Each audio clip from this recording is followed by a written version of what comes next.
120 anos, jubileus dá aproximadamente 6.000 anos, que são os 6 dias, digamos assim, né? Porque tem depois o reino milenário e tudo mais. Então essa é uma das interpretações. 120 tem muito desse aspecto. Vale lembrar essa divisão 40, 40, 40, 120. Lembra muito também a vida de Moisés, né? Moisés, 40 anos no Egito, depois 40 anos com o sogro, né? Cuidando do gado do sogro, depois 40 anos levando o povo para a terra prometida. E morre aos 120. Né? Então é muito significativo. Você tem os 3 primeiros reis de Israel que reinam os 40 anos também. Saul reina 40, Davi reina 40, Salomão reina 40. Então você tem esse simbolismo muito forte, muito presente várias vezes. Assim como, né, a questão do Monte da Transfiguração, você tem Jesus, Elias e Moisés. Cada um com 40 dias e 40 noites no currículo de jejum, por exemplo. Então 40 sempre fala de tempo de provação, e ao final desse tempo algo novo nasce, algo vai nascer. Então Jesus está ficando aqueles 40 dias com eles, porque olha, simbolicamente está dizendo o seguinte: depois fechar esses 40 dias em que ele vai assunto aos céus, algo novo nasce. Esse é o significado, algo novo está nascendo. E não é por acaso que depois, 10 dias depois, porque 10 fala de plenitude, né? 10 lembra a questão relacionada à plenitude humana nesse sentido, não divina, que divina é 7, né? Mas tem relação à plenitude divina, que fecha 50, os 50 dias da ressurreição, e 50 lembra jubileu também, tem todo aquele simbolismo do jubileu e tudo mais que está relacionado. Então os números não estão por acaso, nada disso é por acaso. Até porque o paralelo do Pentecostes do Monte Sinai com o Pentecostes de Atos 2 é significativo também, porque no primeiro Pentecostes, né, você sabe que está relacionado à descida de Deus, que traz os 10 mandamentos, a lei, né? Então no primeiro Pentecostes você tem a comemoração da lei que é dada aos homens, né?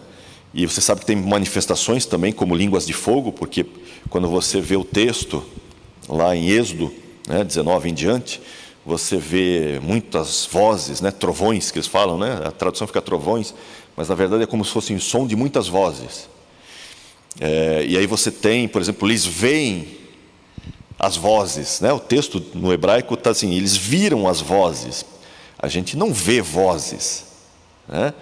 Então o que eles viram? Aí dá a entender que eles estão vendo como... E aí uma interpretação que não é minha, a interpretação dos rabinos, tá? E rabinos inclusive que não acreditam que Jesus é o Messias, então são rabinos ortodoxos com a interpretação deles. A interpretação deles é o seguinte: essa manifestação de voz de muitas águas, trovões e tudo mais, e ver vozes, nada mais é do que, primeiro, você tem um povo, né? São talvez milhões de pessoas reunidas, de várias nacionalidades, e quando Deus fala, dá a entender, segundo a interpretação deles, e que Deus fala no idioma de cada um. Por isso que é muitas vozes, cada um está ouvindo no seu próprio idioma os 10 mandamentos. Então é como se Deus estivesse falando hebraico, estivesse falando egípcio, estivesse falando fenício, e todos que estivessem no meio daquele povo.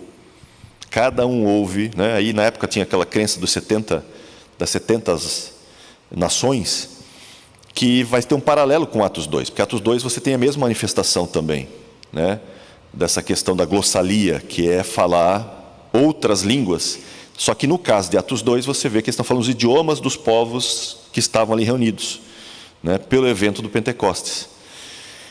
E que é um paralelo que você tem com o Monte Sinai, né? No Monte Sinai eles recebem a lei mosaica, que nós chamamos de lei mosaica, né? Em que Atos 2, simbolicamente, recebe a lei de Cristo, né? Tem que lembrar o seguinte: por que tinha que ser Jerusalém? Porque Jesus dá uma ordem, né? Fiquem em Jerusalém, não saiam de lá. Por que tinha que ser Jerusalém? Porque Jerusalém é a cidade do grande rei. Sim, sem dúvida, mas tem algo mais. Não é por acaso Jerusalém, né? Ou você está limitando geograficamente? Deus é limitado por questões geográficas? Não podia ser em Betânia, por exemplo? Não podia ser em Sidom? Podia ser na Grécia. Deus não tem limitação geográfica, mas por que Jerusalém? Porque lembra, quando você vai para Isaías 2 e você vai para Isaías 50, né? No caso de Isaías 2, tem um motivo para isso, né? Lembra que como a festa do Pentecostes é relacionado à lei, em certo sentido, Isaías 2 tem um significado fundamental para isso, né? Deixa eu só pegar, vai dizer o seguinte, ó, nos últimos dias, Isaías 2, versículo 2, tá? Nos últimos dias, e os últimos dias são os últimos 2 dias nesse caso, porque Jesus vem inaugurar os últimos 2 dias, de certa forma, né? Então começa ali, eles já estão vivendo os últimos dias, naquele período. Então, nos últimos dias acontecerá que o monte da casa do Senhor será estabelecido no cimo dos montes, e se elevará sobre os outeiros, e para ele afluirão todos os povos. E irão muitas nações e dirão: vinde, subamos ao monte do Senhor e à casa do Deus de Jacó, para que nos ensine os seus caminhos, e andemos pelas suas veredas, porque de Sião sairá a lei, e a palavra do Senhor de Jerusalém. Então já está dizendo o seguinte: onde começa tudo? Começa em Sião, começa em Jerusalém, tem que começar de lá. E estamos falando agora de outra lei, a lei de Cristo, não é mais a lei mosaica, né? A gente já falou em outras aulas aqui sobre a transição da lei mosaica para a lei de Cristo, que usa justamente esse texto e outros relacionados. Então ali está começando algo novo, né? Lembra, Jesus é assunto aos céus, vai mandar, né, outro como ele, né, o Paracleto, e ele já está dando sinal: olha, gente, fiquem por aqui, porque aqui é onde tudo começa. Então, assim como aconteceu no Sinai, de eles receberem a instrução divina, a Torá, né? A Torá nada mais é do que uma instrução divina. Receberam a instrução divina lá no Monte Sinai, agora vocês vão receber a instrução divina aqui em Jerusalém. Por quê? Porque a profecia dizia que isso agora, a lei virá de Sião, a Torá vem de Sião, que é Jerusalém, né? E a palavra de Deus de Jerusalém. Então está tudo intercalado, interrelacionado, né? Então eles estão cumprindo um propósito profético já há muito tempo. E tem um outro paralelo bastante interessante, que a gente sabe que a nova aliança traz o selo do Espírito Santo dentro de cada um de nós, que não acontecia na antiga aliança. Na antiga aliança vinha o Espírito Santo, a gente sabe que vinha, mas por propósito, né? E era pontual. Então o Espírito Santo vinha sobre profetas, veio sobre Moisés, por exemplo. Moisés é repartido do Espírito que estava sobre ele em mais 70, por exemplo. Você vê o Espírito Santo descendo sobre Bezalel para construir o tabernáculo. Você vê o Espírito Santo descendo sobre Saul, sobre Davi, né? Por uma questão de propósito de rei, né? São reis, estão reinando. Então tem a questão do Espírito Santo sobre eles também por propósito. E os profetas, né? Os próprios profetas que recebiam, né? E os juízes, como Sansão, por exemplo, que vinha sobre ele também o Espírito Santo. Então vinha sobre alguns, mas não vinha sobre todos. Inclusive lá em Números, quando desce sobre os 70, né? Que é tirado de Moisés, desce sobre 70, 2 estão no arraial ainda, que eram para receber junto da congregação, mas 2 ficaram no arraial, né?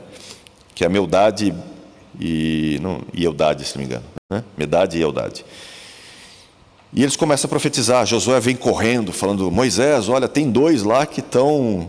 Desceu o Espírito Santo sobre eles, o Espírito estava sobre você, desceu sobre eles, eles estão profetizando lá, manda parar. Como a gente é tolo às vezes, né? E Moisés ainda fala assim: você está com ciúme de mim? Porque eles receberam o Espírito? Sério? Quisera eu que todos, Deus derramasse sobre todos o Espírito Santo. Ou seja, Moisés já está cantando a bola, né? Está dizendo assim: olha, não chegamos ainda no ponto da verdadeira aliança. O ideal mesmo é que todos recebam. Esse é o ideal. Mas não é a época, não é o período ainda. Isso acontece na nova aliança, todos recebem. Então você tem uma descida de instrução do Senhor, a Torá, a lei de Deus, desce no Monte Sinai. O problema é que, depois disso, tem o bezerro de ouro e cerca de 3.000 pessoas morrem. E aí você tem um contraponto em Atos 2, porque em Atos 2 você tem novamente esse simbolismo da instrução de Deus, que agora é a lei de Cristo, né? A nova lei que sai de Sião, e a palavra de Deus que sai de Jerusalém. Só que agora também tem a manifestação de línguas de fogo, como teve no Monte Sinai, né, que é aquela questão das ver as vozes, né, que são línguas de fogo. Tem a manifestação da glossalia, ou seja, vários idiomas. Só que agora cerca de 3.000 almas se convertem, são salvas. Então tem um paralelo: no primeiro Pentecostes, 3.000 morrem. No segundo Pentecostes, da Torá, da instrução de Deus, você tem o quê? 3.000 salvos. Isso quer dizer o seguinte, que a lei de Deus, sem o Espírito, é morte. E quando a lei de Deus vem, mas com o Espírito, é vida. É o simbolismo. Esses números não são por acaso, nada disso é por acaso, né? Nada, a gente sempre sabe, né? Nada na Bíblia é por acaso. Então isso é muito significativo. Mas a parte que chama atenção, que é o que foi bastante evidenciado pelo Gessé, são alguns textos que eu vou ler de Atos, não vou ler todos, depois você assista a pregação, mas eu vou ler alguns que estão relacionados ao que ele citou, que chama atenção para a gente hoje. Por quê? Porque a gente fica na expectativa de vivenciar isso de novo, né? A igreja vive esperando um Atos 2 de novo. A verdade é que não vai ser um Atos 2, né? A gente já falou aqui em outras oportunidades que o avivamento do tempo do fim não é igual ao avivamento do início. Depois eu vou explicar por quê, né? Mas só para relembrar, vocês já sabem, já ouviram isso até, já preguei sobre isso, mas vou falar de novo, só para relembrar. Mas o que chama atenção é o seguinte: primeiro, no capítulo 1 de Atos, no versículo 14, o texto vai fazer o seguinte, vai dizer, antes de escolherem Matias, né? Antes de fechar novamente os 12, eles colocam o seguinte, né? Lucas escreve: todos estes perseveravam unânimes em oração, e com as mulheres, para não deixar claro, né? A sociedade não é machista, com as mulheres inclusive, né? E citando Maria, mãe de Jesus, e os irmãos dele. Ou seja, é interessante agora que Tiago, que vai ser o presidente, digamos assim, né? O primeiro presidente da igreja, simbolicamente falando, o líder, irmão de Jesus, Tiago, lá de Atos 15, inclusive vai decidir a questão dos gentios, tudo mais, já está aqui, e vale lembrar que antes de tudo o que aconteceu na cruz e ressurreição, os irmãos dele não criam nele. Pelo menos nas primeiras evidências que nós temos, os irmãos estão achando que está louco, ele enlouqueceu, né? Maria, obviamente não, porque ela teve informações da fonte direta, né? Foi testemunha e vivenciou tudo isso. Mas os irmãos não, os irmãos duvidaram, né? Mas depois, contra fatos não há argumentos, né? É aquela história. Depois de tudo que se manifestou, depois você testemunhar o que você testemunhou, e assim como ele apareceu aos 12, provavelmente apareceu aos irmãos, é muito provável. O texto não diz, mas a gente pode especular que é muito provável, que em 40 dias vai fazer muita coisa, gente. Lembra do Emaús? Ele teve com o pessoal em Emaús, né? Abriu a mente deles, inclusive. Tá em um lugar que eu queria ter andado junto em Emaús, só para ver Jesus falando desde o Gênesis, né? Desde Moisés, passando pelos profetas, cada ponto. A gente consegue hoje ter um vislumbre disso, mas uma aula com Jesus deve ser muito mais legal, sem sombra de dúvida, sem sombra de dúvida, né? E é interessante isso, perseveraram. Primeira qualidade, perseverar, que é uma qualidade difícil. E é interessante quando você vai para 1 Pedro, né? Deixa eu voltar agora, desculpa, 2 Pedro, deixa eu só botar o texto, 2 Pedro 1, deixa eu pegar do 5. Ele vai falar umas coisas aqui interessantes que Pedro diz para nós. A gente tem costume de falar assim, né? Os 5 solas da Reforma. E eu concordo com os 5 solas da Reforma. Um deles é o sola fide, somente pela fé. E realmente a salvação é somente pela fé. Mas quando você vai para a Bíblia, não é sola fide, não é somente a fé, né? Para a salvação, sem sombra de dúvida, mas para a vida cristã, não é somente a fé, né? Tanto não é somente a fé que Pedro vai citar aqui, né? Ele, no versículo 5, vai dizer o seguinte: olha, vós, reunindo toda a vossa diligência, associai a vossa fé, o quê? Virtude. Então, peraí, não é só fé. Então a fé é o meu start. Por isso que fé é coisa para a infância. Lembra que já comentou no tabernáculo? Você tem fé, esperança e amor. E o maior deles é o amor. Então, fé é do primeiro nível. Fé é o leite. Por isso que o livro de Hebreus fala, né? Eu queria dar alimento sólido, mas não posso. Eu tenho que dar leite para vocês. E leite é o quê? Porque o livro todo de Hebreus fala da fé. Os caras estão balançando na fé e ele está falando para dar elementos para eles firmarem a sua fé. Então, todo o livro de Hebreus é leite. Por quê? Porque ele trata de um assunto básico para nós. Fé. Né? Aí ele fala assim, olha, associa a vossa fé virtude, à virtude conhecimento, ao conhecimento domínio próprio, e domínio próprio perseverança. Sem perseverança não dá, tem que ter continuidade. A perseverança é o que mantém tudo isso aqui na teimosia, né? Eu traduzi, para mim, pelo menos funciona muitas vezes como teimosia, seja teimoso mesmo, que o perseverante tem que ser um pouco teimoso, né? Nem acho que é disciplina, às vezes, porque até mesmo o teimoso sem disciplina ainda chega lá, né? A disciplina ajuda porque chega mais rápido, mas mesmo sem uma certa disciplina, o teimoso, porque é teimoso, chega, né?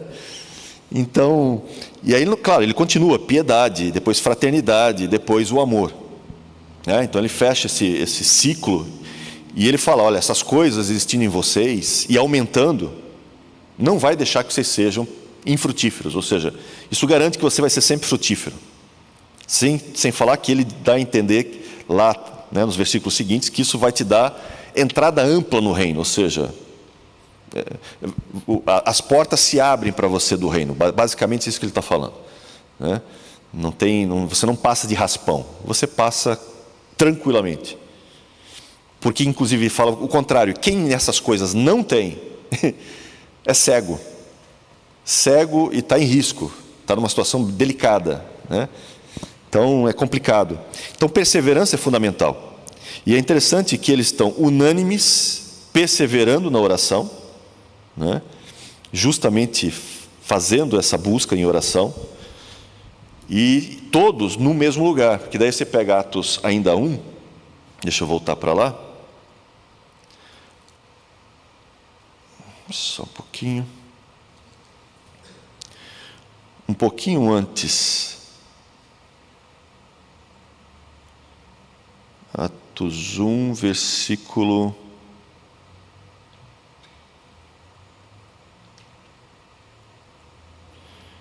aumentei minha fonte aqui, acabei estragando aqui. Eu vou pular então para Atos 2 aqui, Atos 2, versículo 1. Ao cumprir-se o dia de Pentecostes, estavam todos reunidos no mesmo lugar. De repente veio do céu um som, como de um vento impetuoso, encheu toda a casa onde estavam sentados. E apareceram distribuídas entre eles línguas como de fogo, e pousou uma sobre cada um deles, e todos ficaram cheios do Espírito Santo, e passaram a falar em outras línguas, segundo o Espírito lhes concedia que falassem. Então você tem aqui os 120 reunidos, que depois você sabe que são 120 reunidos, e volto novamente, 120 tem um número simbólico, fala do 40, 40, 40, né? Fala dos 120 jubileus, tem todo um simbolismo relacionado, mas o fato é que a descida acontece sobre eles e vai abranger todos que estão ali reunidos, e estão todos num só coração, todos eles unidos, num só propósito, né? E 10 dias, lembra? São 10 dias fazendo isso. É aquilo, uma coisa que o Gessé comentou ontem, que é muito importante frisar. Jesus fala quando começa, mas não diz quando chega. Ele não dá a data. Ele só diz, começa agora, busquem agora, a partir de agora vocês vão buscar. Mas ele não diz, daqui a 10 dias se cumpre. Ele não diz, amanhã, depois de amanhã. Não, ele não diz quando acontece. Se você só tem uma certeza, ele diz que vai acontecer, vai acontecer. Se vão levar 10, 15, 20, 30, você não sabe, né? O fato é que vai acontecer. Então essa perseverança deles mantém isso. E aí eu queria entrar num ponto que a gente precisa abordar da unidade, que é a concordância. Você sabe que Mateus 18, né? Deixa eu só ver o texto certinho. Mateus 18, versículo 19, não, 16. Não, 19, isso mesmo. Deixa eu botar aqui, Mateus 18, 19.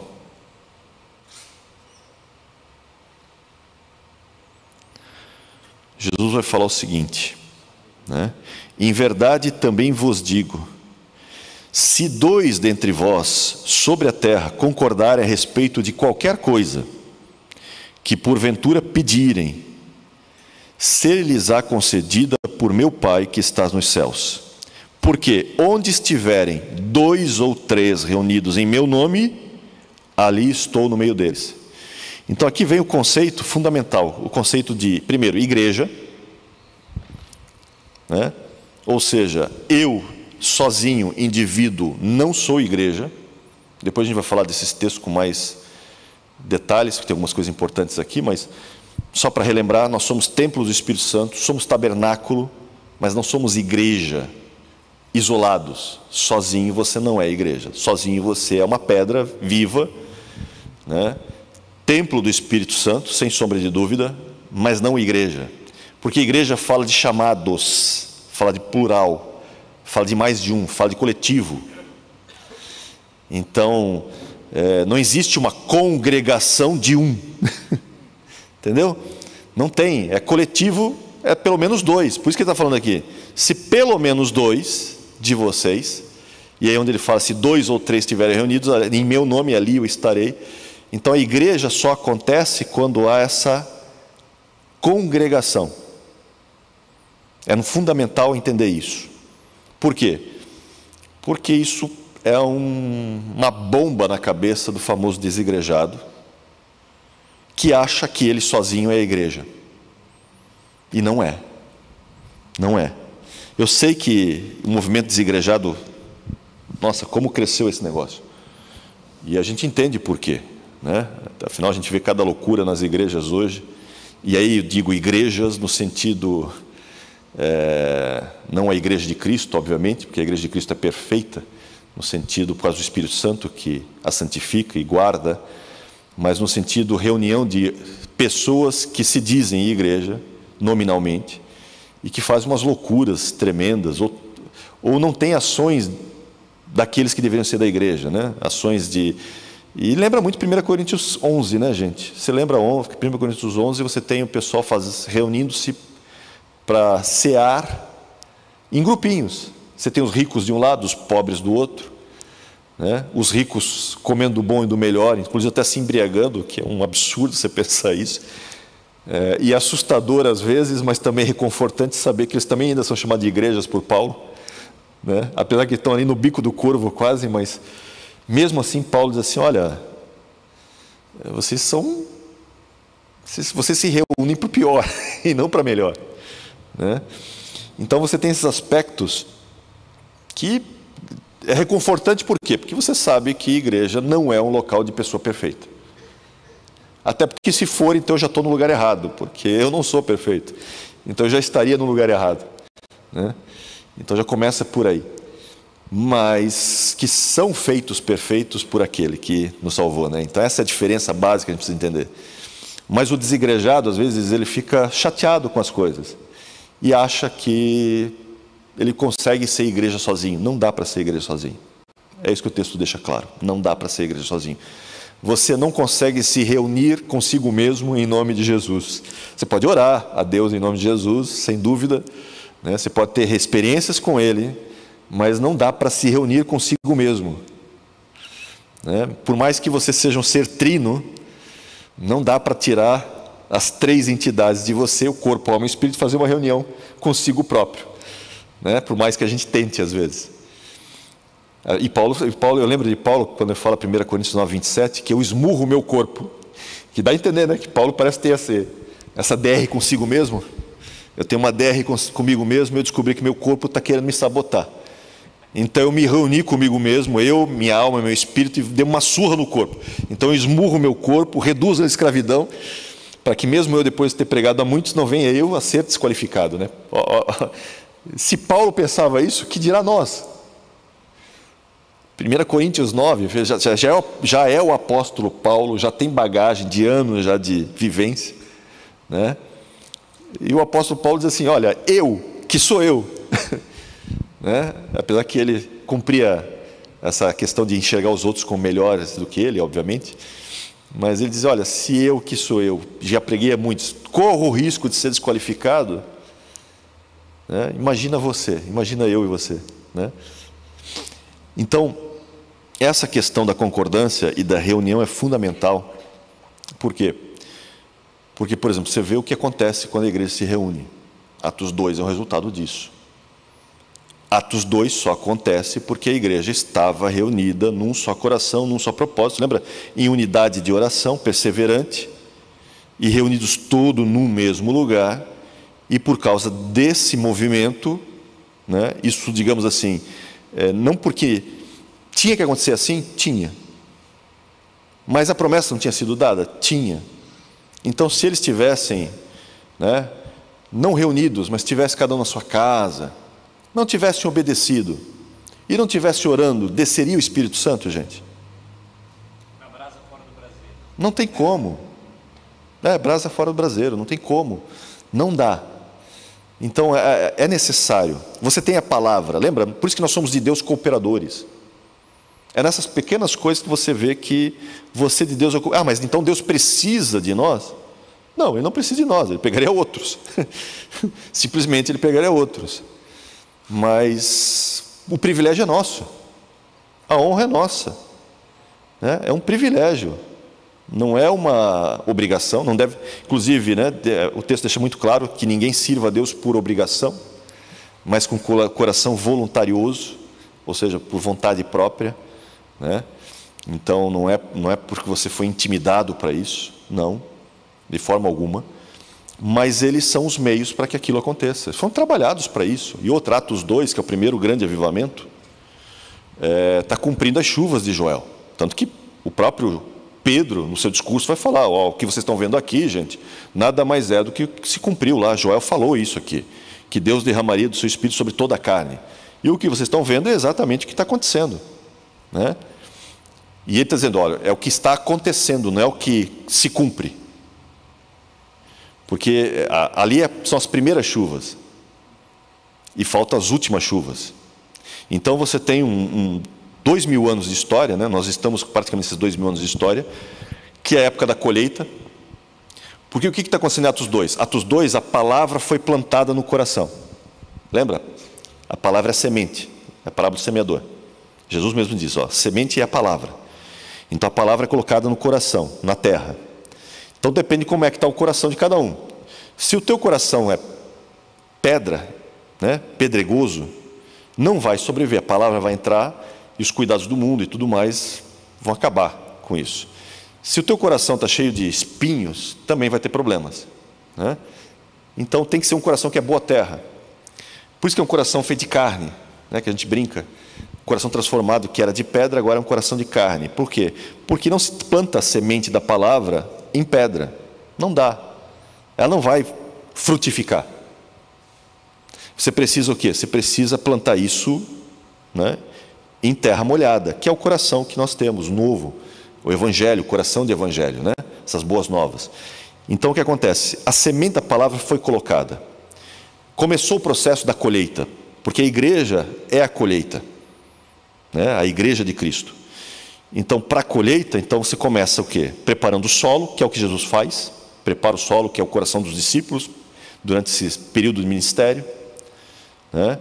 Depois você tem a transformação, tanto que antes de ele sopra, né? Soprou sobre eles o Espírito Santo, ou seja, você tem uma nova vida, um novo coração, a semente está lá, agora precisa de quê? De chuva. Você precisa aguar a terra, para a semente começar a germinar.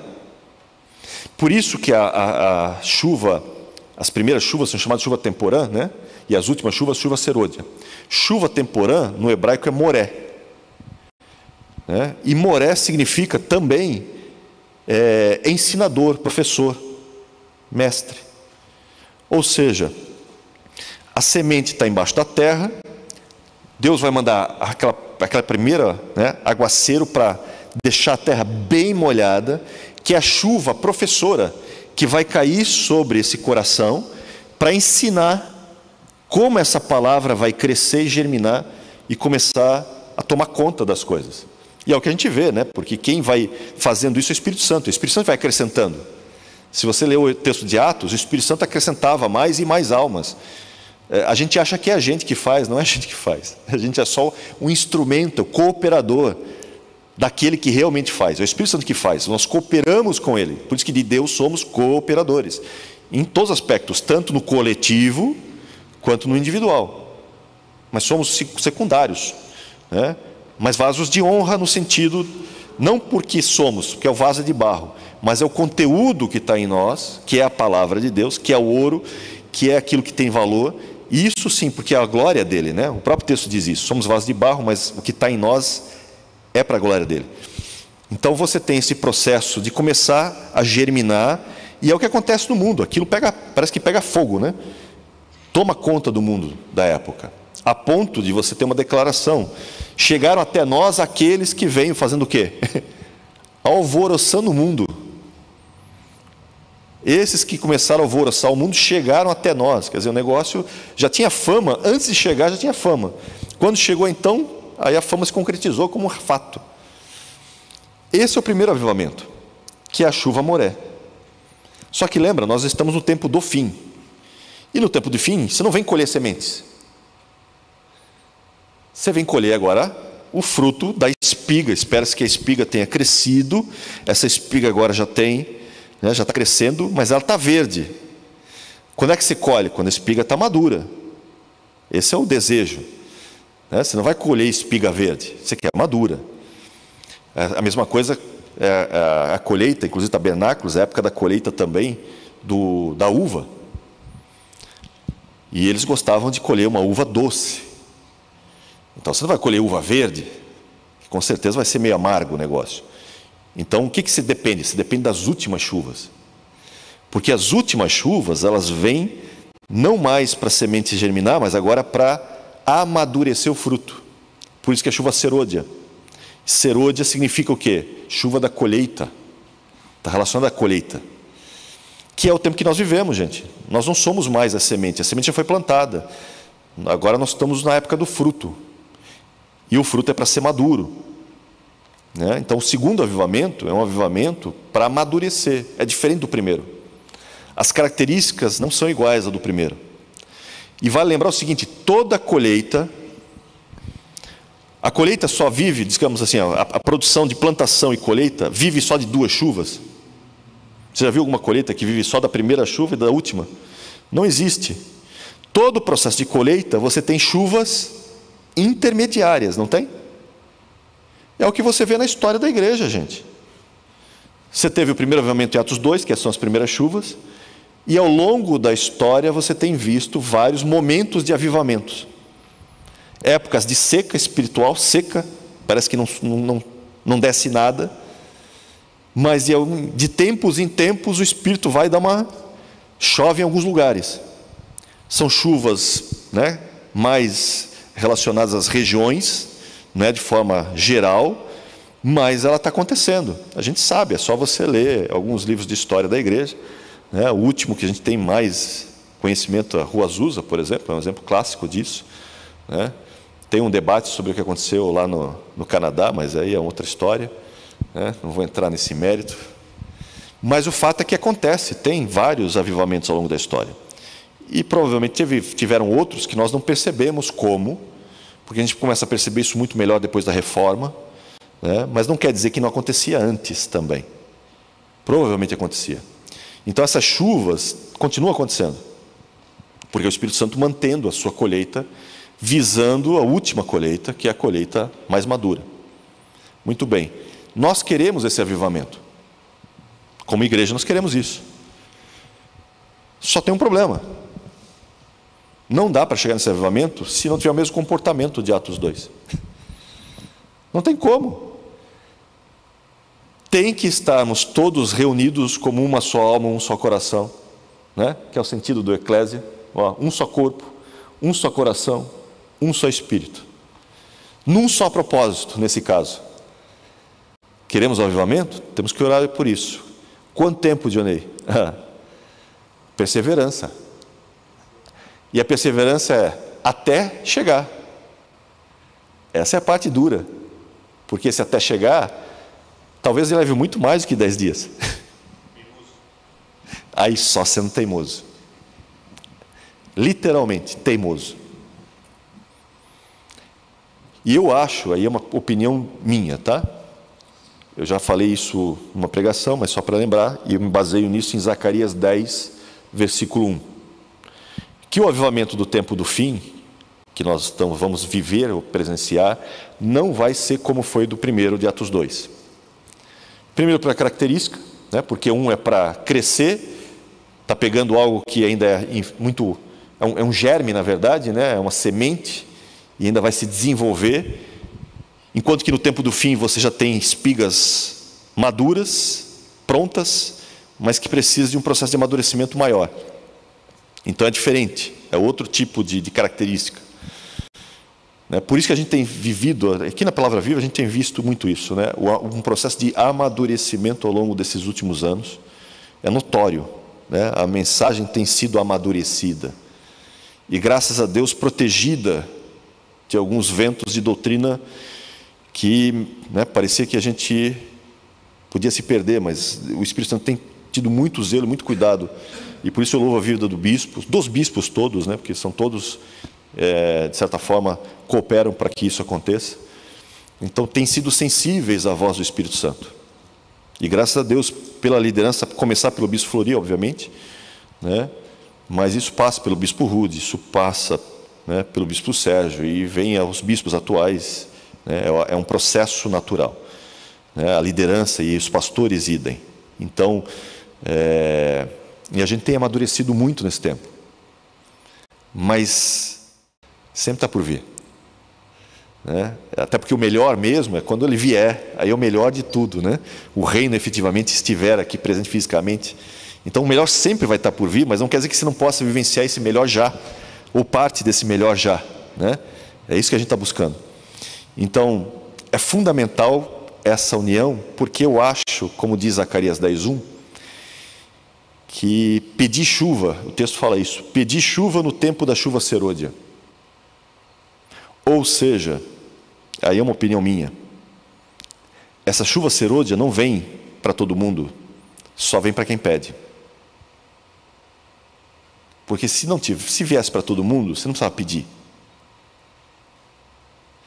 Agora, se esse é o tempo da chuva serôdia, se esse é o tempo do fim, das últimas chuvas, que eu particularmente acredito que seja, a gente precisa pedir, gente. Precisa pedir. Não vai vir esse derramamento se não pedirmos.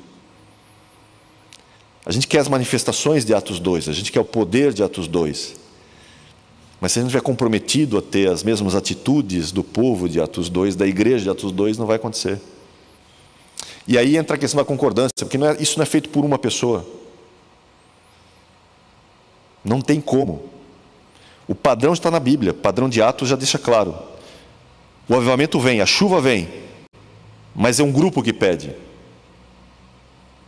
Ah, mas Elias sozinho não pediu? Bem, a gente está falando de Elias em uma outra situação, né? Elias está relacionado ao povo de Israel. E mesmo Elias, para vir a chuva, vai lembrar que ele vai pedir, mas o povo coopera. Porque ele montou o altar, mas quem traz a água é o povo. Se você ler o texto, né, Elias pode até liderar o movimento, chamar o movimento, mas ele não faz sozinho. Tanto que ele vai, né, ele vai restaurar o altar que está derrubado, ou seja, vai restaurar a unidade, que tem que restaurar as 12 tribos, né? Então, fala de unidade novamente, você tem que ter essa união das 12, que fala do nosso, no caso da igreja, nossa base apostólica, digamos assim. E depois, você derrama água.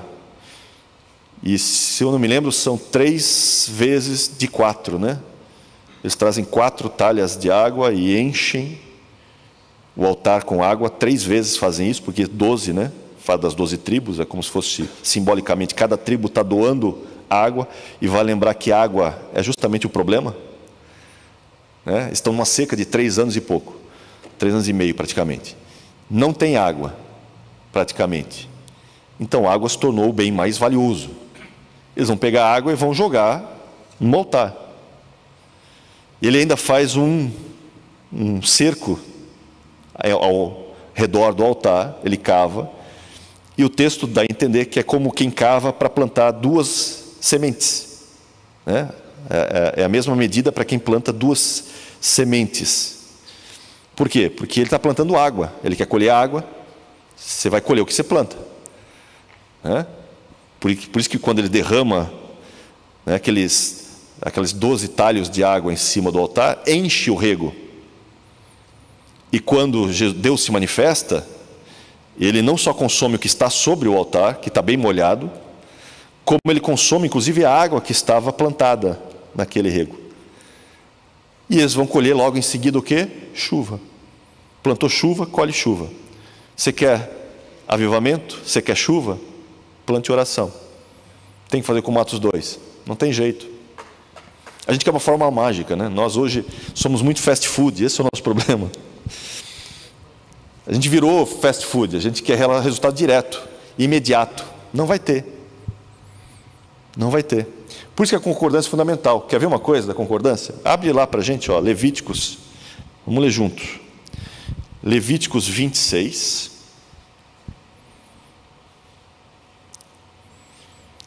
Versículo, deixa eu ver, acho que é o 8. Deixa eu pegar um contextozinho, né? No contexto aqui, se você pegar no versículo 3, ele vai falar das bênçãos decorrentes da obediência. Então, no versículo 3 de Levíticos 26, ele fala assim: se vocês andarem nos meus estatutos, guardarem os meus mandamentos e cumpridos, ou seja, ele não está falando para indivíduos, ele está falando para o povo. E vale lembrar, congregação de Israel, no Antigo Testamento, também é chamado de eclésia. Lembra disso? Levíticos 26, 3 agora, estou no 3 primeiro. Tá? Então lembra, congregação de Israel também é chamado na Septuaginta de eclésia. É eclésia de Israel, ou seja, a igreja de Israel. Se você duvida, pega a Septuaginta e leia Deuteronômio 28, 28, 30 eu acho, ou 33, deixa eu só, não quero deixar a referência errada aqui. Deixa eu ver só se é o 28, 30 ou se é o 33. Acho que é o 30 mesmo. 30, 31, acho.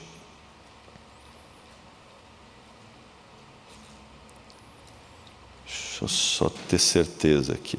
Acho que é o 30.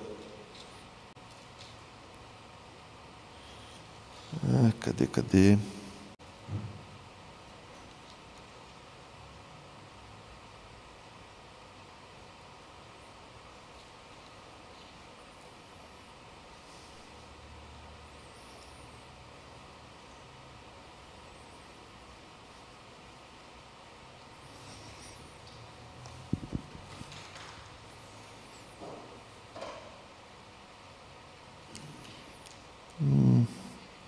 Perdi o texto.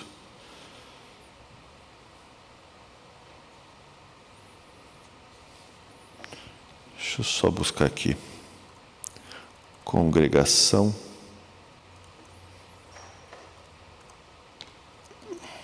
É que fica difícil de digitar com uma mão só e olhar ainda.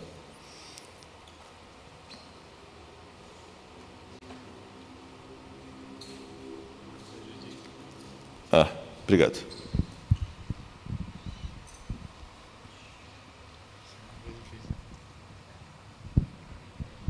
Só um pouquinho. 31:30. Deuteronômio 31:30. Então Moisés pronunciou integralmente as palavras deste cântico aos ouvidos de toda a congregação de Israel. Congregação de Israel, se você for na Septuaginta, é eclésia. Tá? Então, Levíticos 26, que a gente está lendo, né, no versículo 3, quando ele fala, se andardes nos meus estatutos e tudo mais, ele está falando para a congregação de Israel, ele está falando para a eclésia de Israel. Tá? Que no termo no hebraico muitas vezes é kahal. Né, a gente já falou disso nos primeiros upgrades.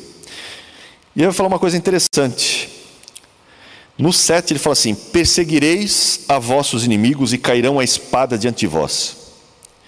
E ele fala assim: 5 de vós perseguirão 100, e 100 dentre vós perseguirão 10.000, e os vossos inimigos cairão diante de vós.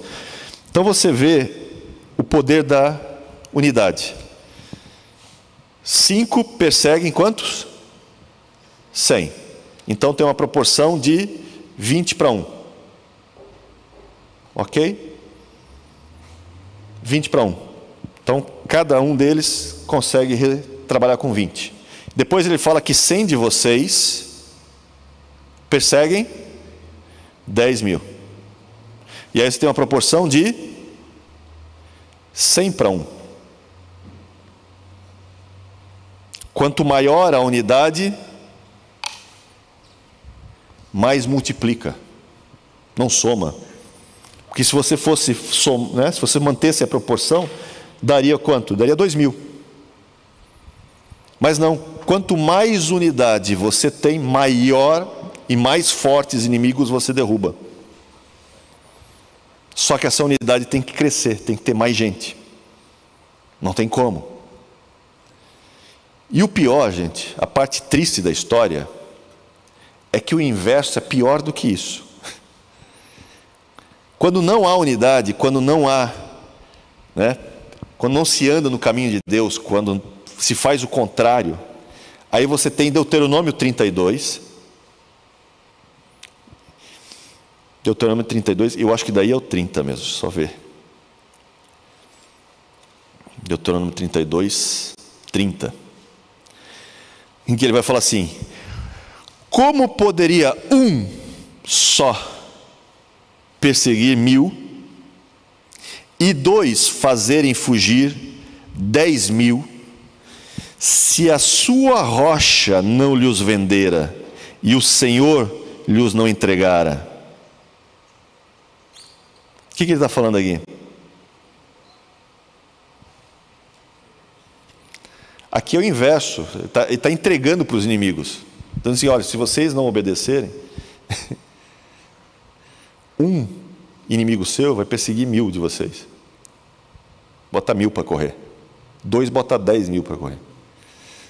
Ou seja, o inverso é pior. Por que é pior? Porque em Deus, lembra? É para que você não fique arrogante. Então, a ideia é que você, unido e com o Espírito Santo, você bota muita gente para correr. E se tiver unidade, mais ainda. Mas agora, se você sair do meio do povo, ou do floco, né, das ovelhas e tudo mais, você foge. Inclusive Levítico vai dizer isso, né? Se vocês não obedecerem, vocês vão fugir sem que ninguém venha atrás de vocês. Vocês já vão fugir sozinhos. Só de medo. Então, a gente precisa de unidade para quê? Por isso que o texto diz: se vocês concordarem, se 2 concordarem, né? Claro que dentro do que Deus, dos seus propósitos, vai ser feito, vai acontecer. Por isso que ele diz: onde tiverem reunidos 2 ou 3 em meu nome, ali eu estarei.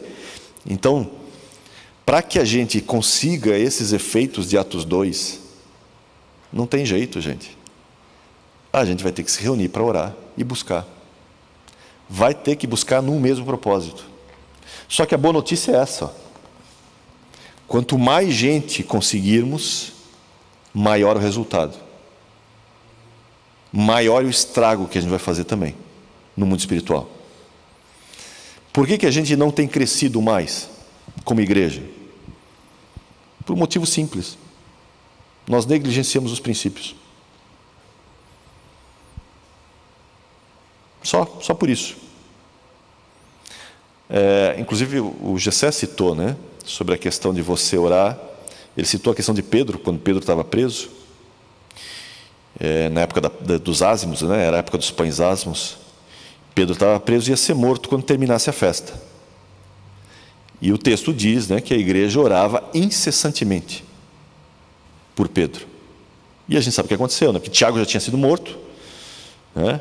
Tiago, irmão de João, já tinha ido, já tinha passado o fio da espada. Pedro estava no caminho.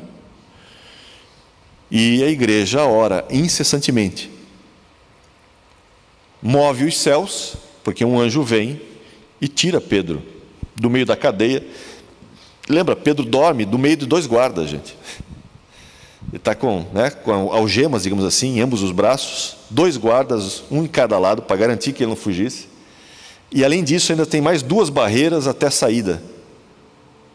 O anjo vem, tira as algemas, os guardas continuam dormindo, passa pelos 2, leva até a rua, se despede e diz agora, ó, tchau, pode ir embora. Porque a igreja orava. Engraçado que quando Pedro chega, eles não acreditam que é Pedro, né? Dizem, não, é o anjo de Pedro. Eles não acham que é Pedro. Às vezes a gente é meio assim, a gente ora meio incrédulo, mas Deus não leva em conta, muitas vezes. Deus tem misericórdia, é a manifestação da sua misericórdia.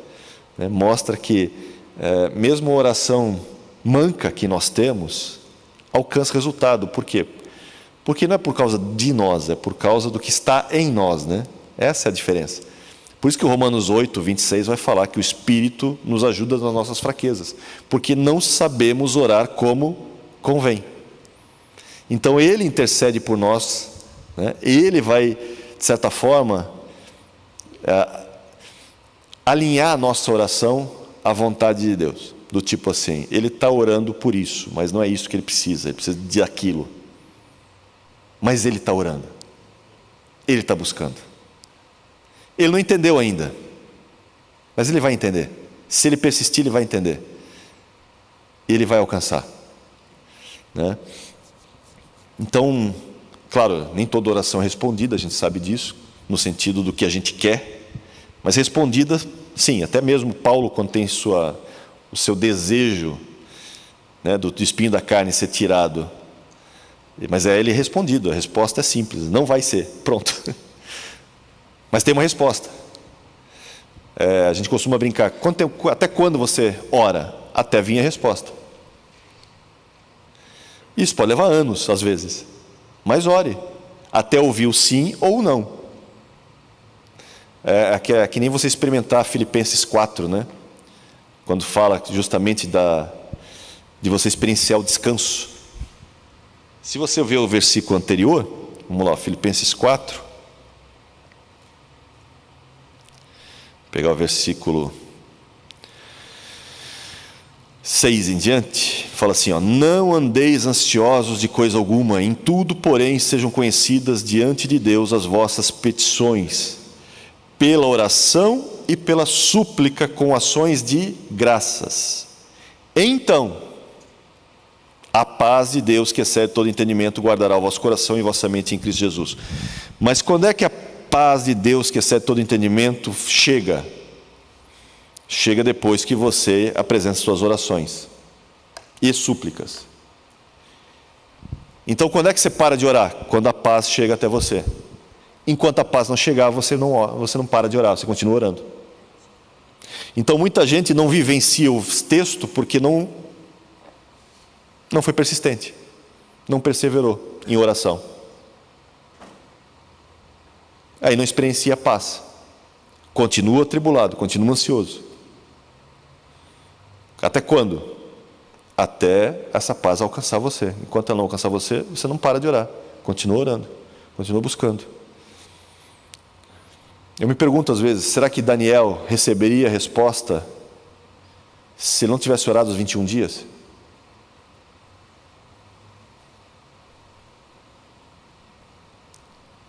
Porque o interessante é que o anjo é lançado com a resposta no primeiro dia. No primeiro dia vai a resposta. Só que, é claro, a resposta é interceptada e ele fica 21 dias preso. Nesse meio tempo, Daniel, que não sabe o que está acontecendo, não sabe de nada, continua orando. Faz o jejum de Daniel, que nós tanto falamos, né? Mas o fato é que 21 dias depois, vem Miguel e auxilia nesse processo e entrega a mensagem para Daniel. A pergunta é, a mensagem viria a Daniel se ele tivesse parado de orar? Acho que nunca vão saber. Essa é a verdade. A gente nunca vai saber. A oração deu a entender que o conflito está acontecendo e alguém precisa tomar uma providência. Ah, mas Deus não sabia? Claro que sabia. Só que existem protocolos, gente, no mundo espiritual. Existe uma guerra espiritual. E eu já falei aqui outras vezes, vou repetir, né? Às vezes, certas coisas não acontecem porque faltou oração. Lembra? Você tem que encher o Santíssimo de incenso, de oração. E se não tiver incenso de oração, às vezes Deus não se manifesta. E não é porque Deus não queira se manifestar. Porque às vezes você tem o decreto, você só não teve a persistência. Exemplo clássico que eu uso. Quando Eliseu está para morrer, o rei vem visitá-lo, né? E lembra que Eliseu ele dá uma profecia, diz assim, olha, Deus te deu os sírios, você vai ter vitória sobre eles. Inclusive você pode acabar com eles. E ele pega um alforje com flechas.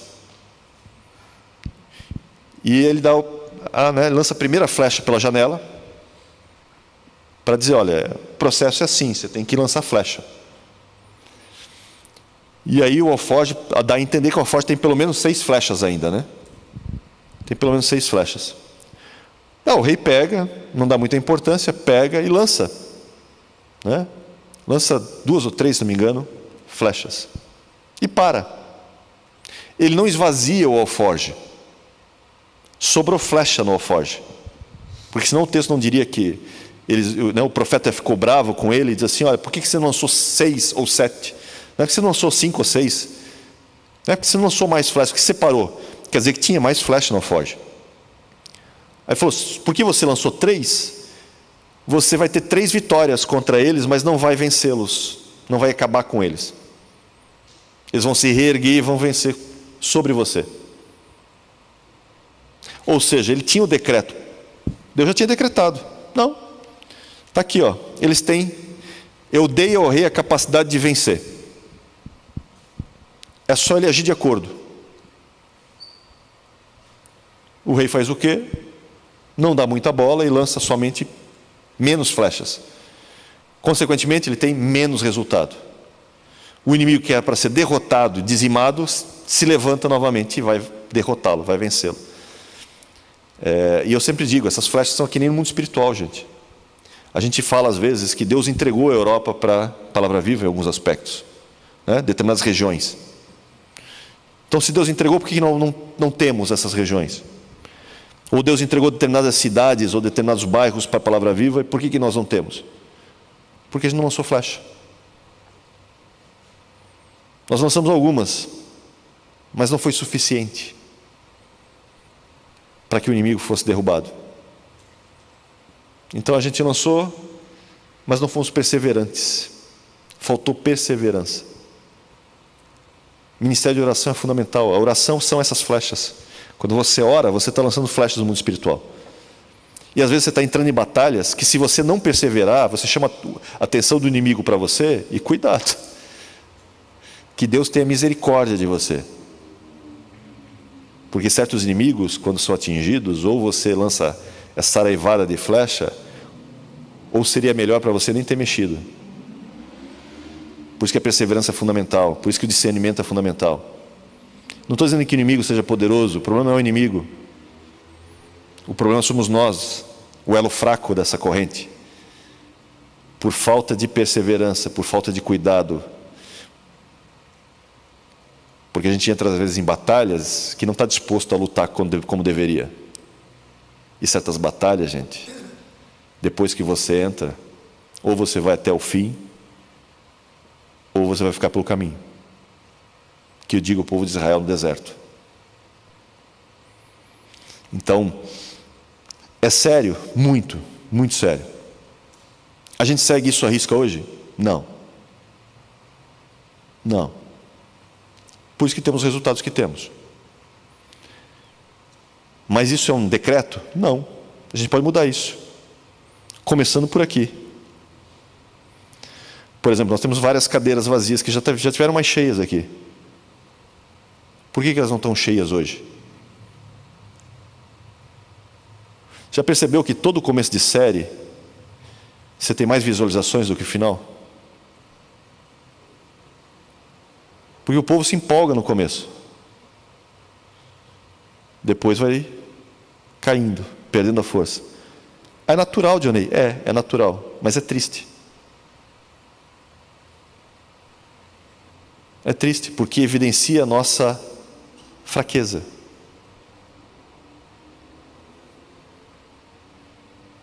Infelizmente. Aí a gente reclama das coisas, dos resultados, né? E eu sei que, né, não é o caso de vocês, porque estão aqui até hoje. Mas às vezes o povo reclama que não tem resultado e ainda quer entender por que não. Quando é auto-evidente. Auto-evidente. Falta perseverança, falta aquilo que a gente viu em 2 Pedro capítulo 1. O pessoal tem até fé, né? Mas quando chega, por exemplo, para acrescentar virtude, aí já começa um problema. Porque virtude fala de nobreza. Depois tem conhecimento. E conhecimento, gente, é busca. Não é revelação. Você não dorme, não é por osmose, não é botando a Bíblia embaixo do travesseiro. Não é dormir ouvindo pregações. Não vai resolver nada. Não vem por osmose. Conhecimento tem que ser buscado. Claro, existe o dom do conhecimento? Sem dúvida, existe. Mas aí é uma ação do Espírito. E você não mede vida espiritual pelo que o Espírito dá a você. Você mede vida espiritual pelo que você produz de fruto. O que o Espírito te dá, ele inclusive vai até te cobrar, se você usar indevidamente. Pode ser até para você uma sentença ruim.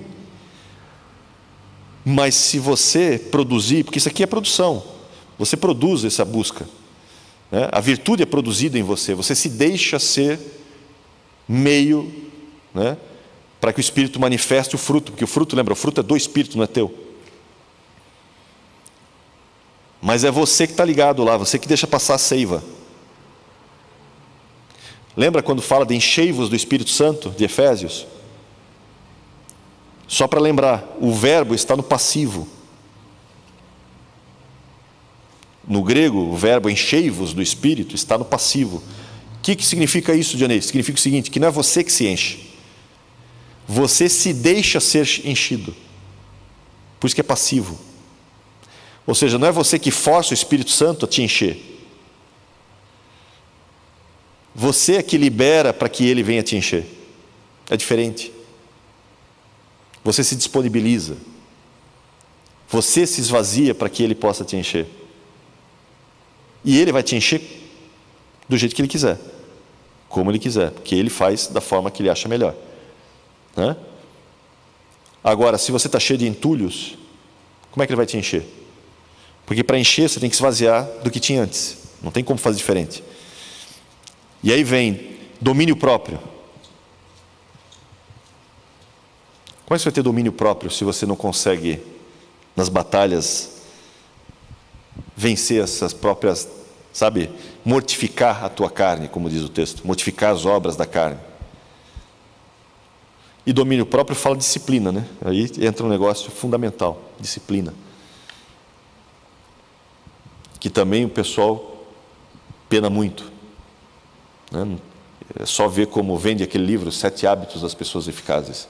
Todo mundo quer ter os 7 hábitos, só não quer fazer o que está no livro. Mas ler o livro o pessoal lê, pelo menos eles leem.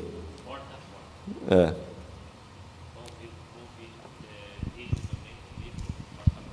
Sim. E aí vem perseverança, piedade, né? Amor. São aspectos que, primeiro, isso tem que trabalhar em mim, né? Sou eu que estou sendo trabalhado. Lembra, eu sou o templo.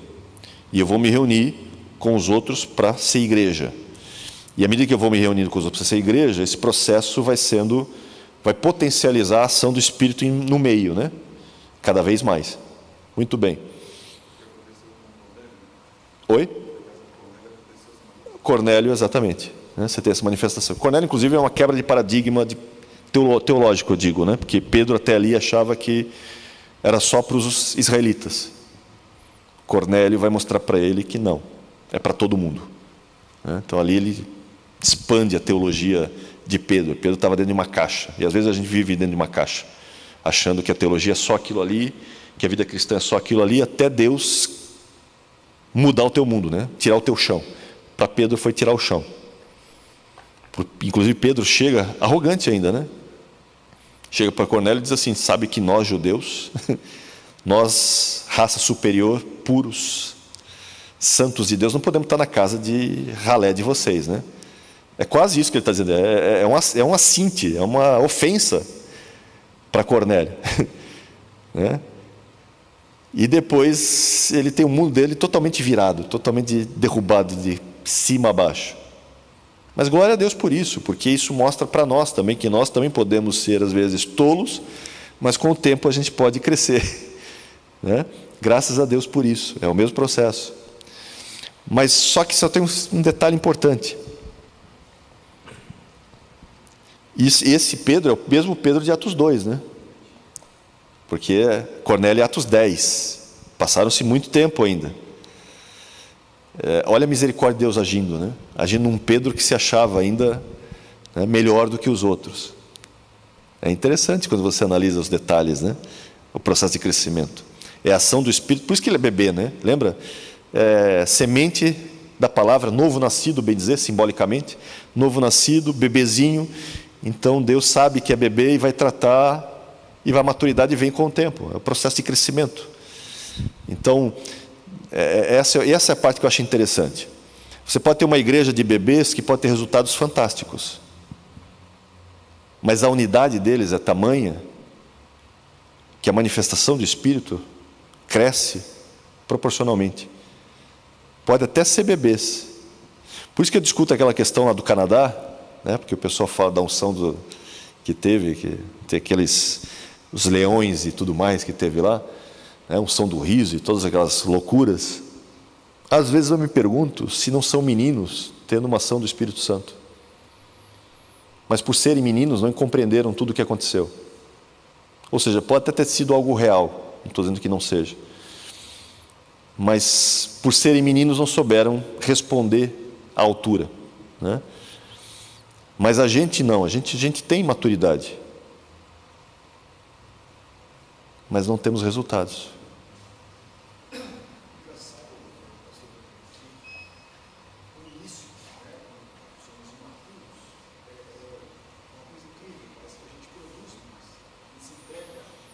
É o primeiro amor.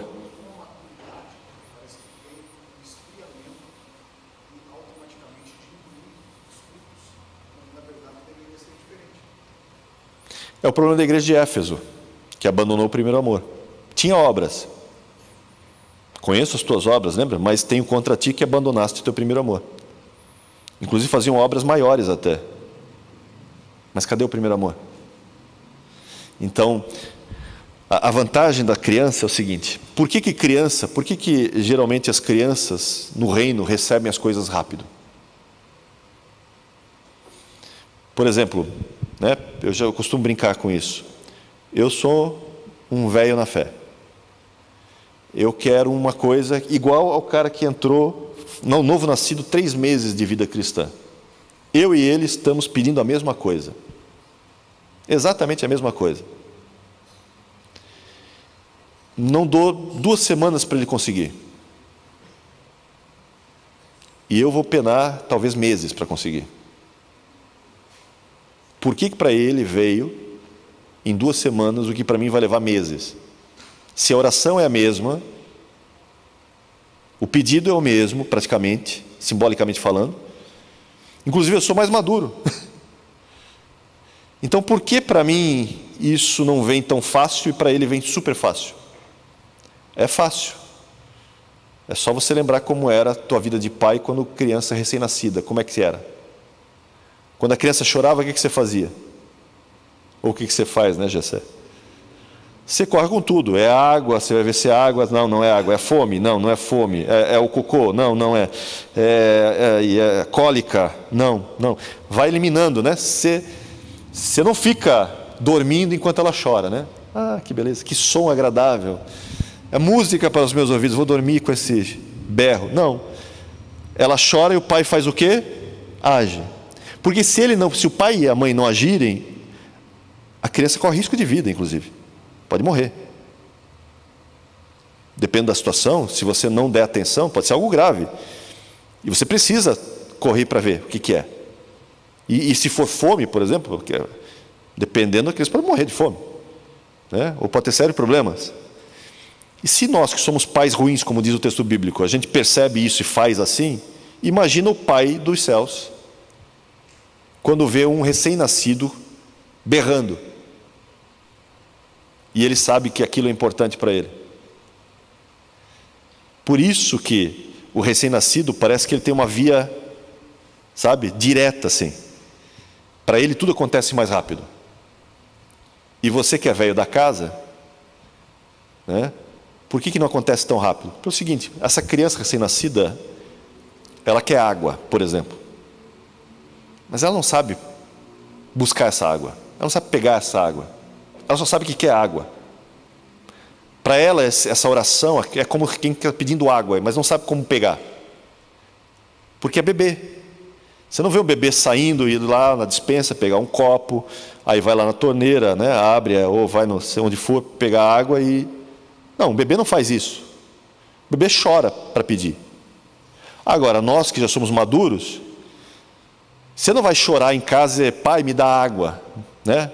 Mamãe, me dá água, se eu chorando. Não. Se você fizer isso, inclusive, vai dizer o seguinte, olha, você se enlouqueceu, a água está lá, o copo está lá, a água está lá, pega e te vira, te serve à vontade. Você já sabe o caminho. Vai e faz. Ele é diferente. É a mesma coisa. Então, por exemplo, nós temos isso contra nós hoje. No sentido, vai ter que buscar mais, sabia disso? Atos 2 foi 10 dias, mas era tudo bebê. Era tudo bebê. Tinha unidade? Tinha. Tinha um coração? Tinha. Tinha uma palavra, a semente boa da palavra? Tinha. Mas eram todos bebês. É só ver como Pedro se comporta em Atos 10, gente. Nós não somos mais bebês.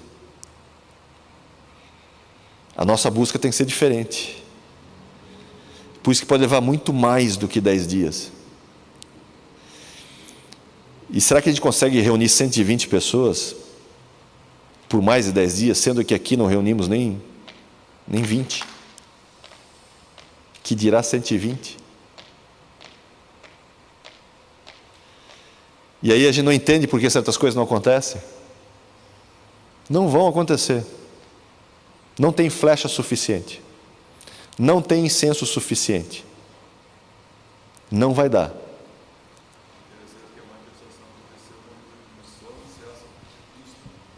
Não, imagina, é só fazer as contas. Imagina que teu inimigo são 30 mil. Digamos que no mundo espiritual a tua meta é o seguinte: produzir flechas, né, ou unidade suficiente para acabar com esse número. Numa igreja com esse tipo de unidade, você precisa de quantos? Você precisa de 300. Nessa proporção, certo? Agora, divide 30 mil por 20.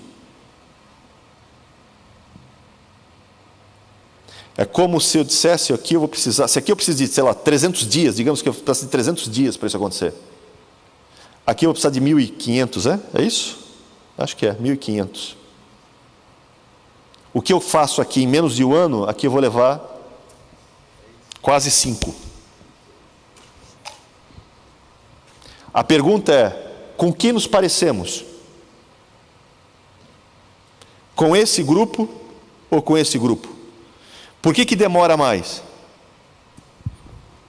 Porque falta unidade, falta corpo de Cristo.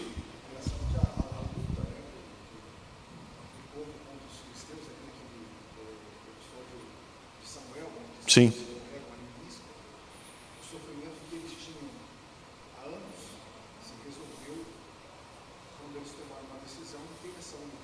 Sim.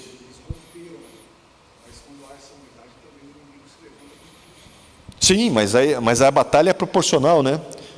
Por isso que eu digo, num grupo pequeno, Dificilmente vai ter uma constância tal para chegar nesse. A gente está falando aqui, ó, por exemplo, se fosse, né, brincando nesse comparativo, 1.500 dias, gente, são quantos anos?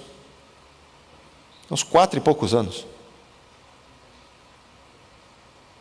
Olha, é constância de 4 anos. Enquanto que numa unidade maior, a gente está falando de menos tempo.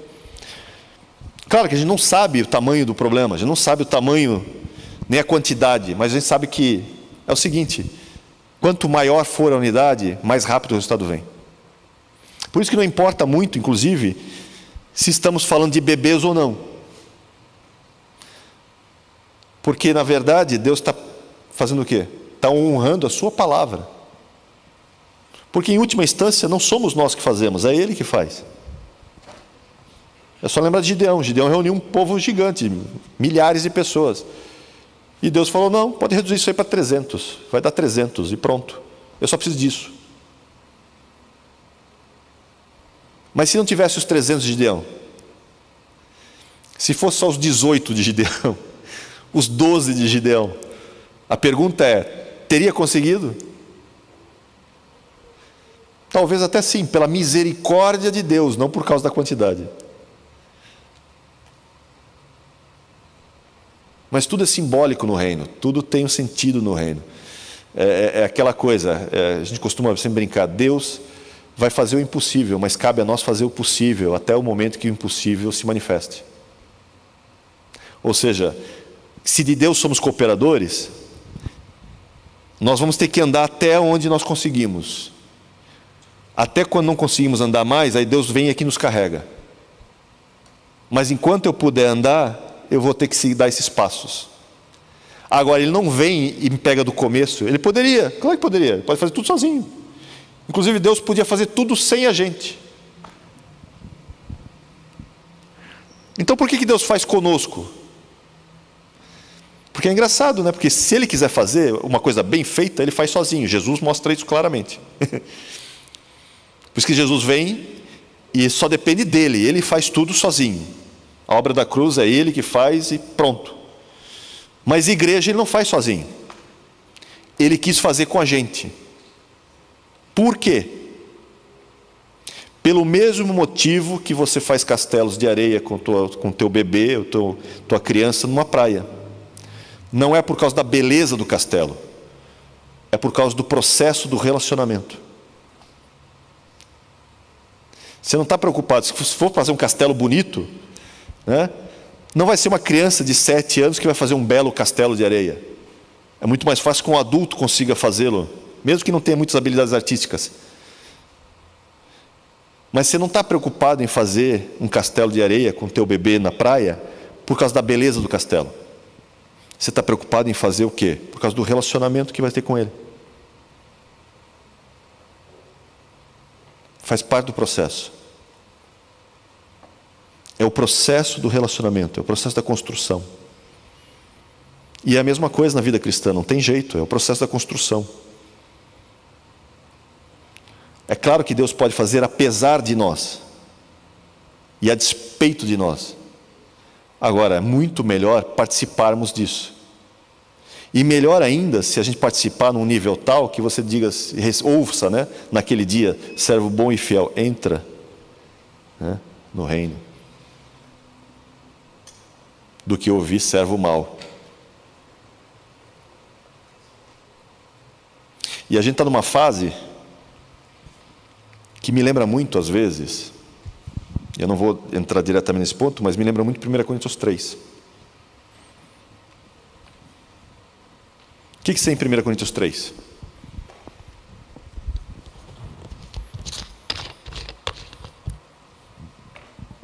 Lembra? Você tem divisões.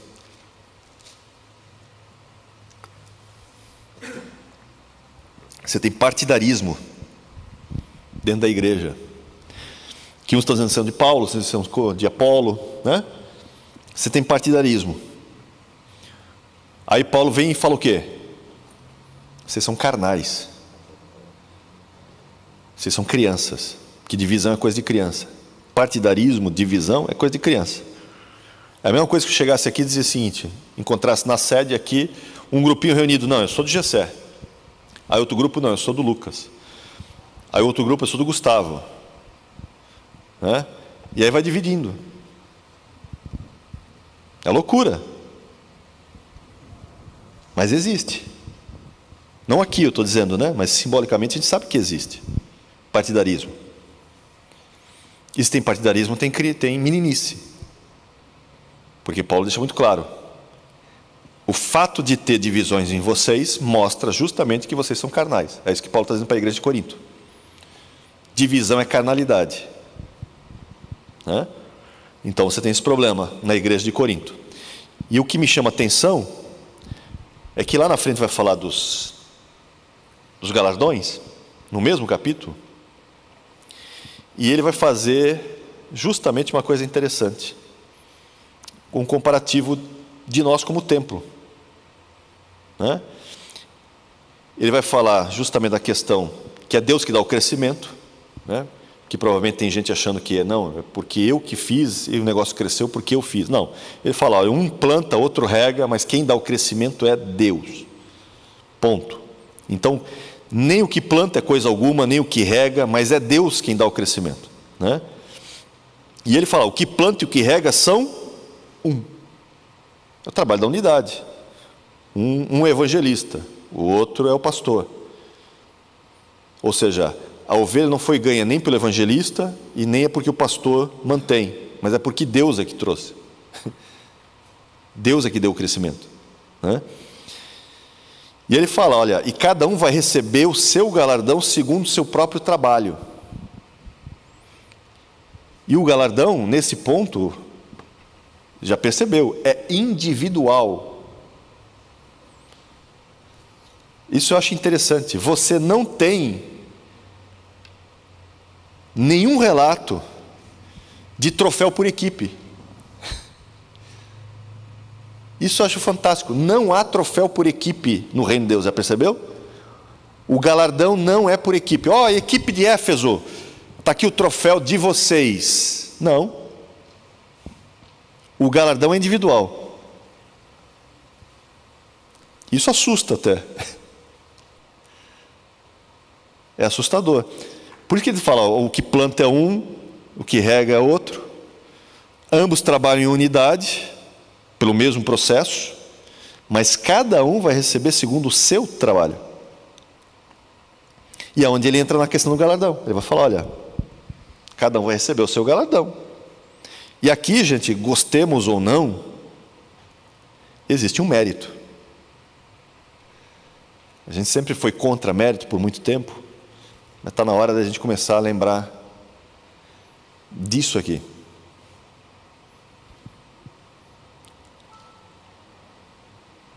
Não que tenhamos mérito pelo que fazemos, mas pelo que obedecemos. Porque o mérito não está em fazer, está em obedecer. Né? Ou seja, é quando você traz à realidade aquilo que foi gerado em você. Porque, lembra? A ideia não foi sua, Ele gerou em você. É Deus quem gera em você o querer e o realizar.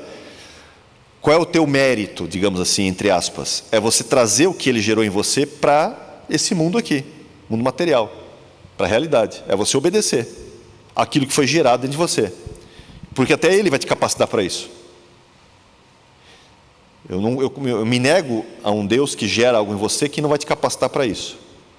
Ele vai te dar os meios para fazer. Às vezes a coisa pode ser grande? Pode demorar muito tempo? Pode, mas se você estiver disposto a obedecer e cooperar, vai acontecer. Pode levar um pouco mais de tempo, mas acontece. Mas o teu prêmio é por obedecer. O teu prêmio é por deixar-se ser utilizado, o deixar-se ser realmente instrumento de Deus. Né? Esse é o teu, entre aspas, mérito. E gostemos ou não, uns recebem mais, outros menos. O texto é muito claro nisso. Por quê? Porque galardão não é salvação. Salvação, gente, é igual para todo mundo. Esse galardão, que é pelo que você fez depois de salvo, está relacionado à tua busca, à tua cooperação. É diferente, é outra questão. Não se discute salvação no galardão. Porque tem alguns que nem galardão recebem, mas o texto diz, foi salvo como pelo fogo. Ou seja, está salvo. Não se discute a salvação, se discute resultados. E eu gosto e acho muito interessante quando ele aborda isso aqui, ó, versículo... Vou ler do 14 em diante, porque me interessa o versículo 16 e 17. Ele fala assim, ó: se permanecer a obra de alguém que sobre o fundamento edificou, esse recebe galardão. Agora, se a obra de alguém se queimar, ele vai sofrer dano, ou seja, não recebe galardão por isso. Mas esse mesmo será salvo, todavia, como que através do fogo. E aí ele traz uma coisa à tona que parece um pouco desconecta do texto. Que ele fala assim: vocês não sabem que vocês são santuários de Deus? E que o Espírito de Deus habita em vós? Porque se alguém destruir o santuário de Deus, Deus o destruirá. Porque o santuário de Deus que sois vós é sagrado. E quando fala assim, Deus o destruirá, e você vai no grego, realmente significa destruir. Realmente significa consumir, né? E consumir, lembra também muitas vezes, consumido como que pelo fogo. Não é à toa que ele está falando, né? Da questão da obra que não passa pelo fogo.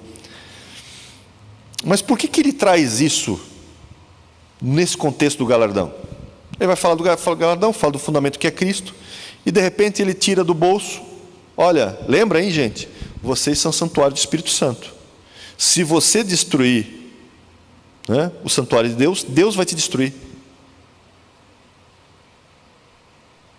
Por que ele está falando isso nesse contexto de 1 Coríntios 3?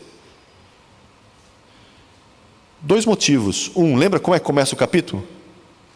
Tem divisão no meio de vocês. E toda divisão causa o quê? Desunião. Toda divisão vai contra a unidade, certo? E tudo que trabalha contra a unidade põe em risco o quê? A própria igreja. A igreja está em risco. E se você põe em risco a igreja de Deus, o que ele está dizendo? Porque ele está falando vós, está falando para todos, não está falando para um só. Diz, ó, vocês são.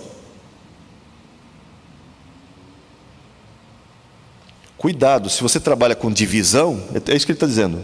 Cuidado quando você vai fazer divisão, para que no processo, quem não seja destruído, seja você que causou. É mais ou menos isso que ele está dizendo. Porque Deus vai proteger a sua igreja. E às vezes, para proteger a igreja, se preciso for, ele destrói aquele ou aqueles que dividem. Por isso que é muito sério quando acontece divisão, né? Se foi por Deus, que seja algo muito bem feito e bem seguido, mas se não foi por Deus, o negócio pode ser terrível. E vale lembrar o que acontece quando Jesus fala para algumas igrejas, principalmente aquelas igrejas onde tem falsos mestres.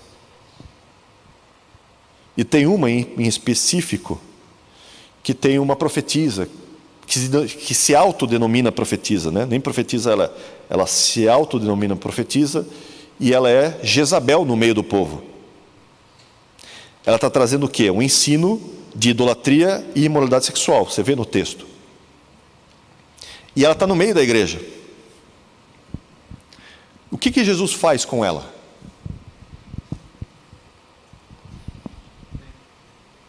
Vamos lá, Apocalipse, capítulo 2.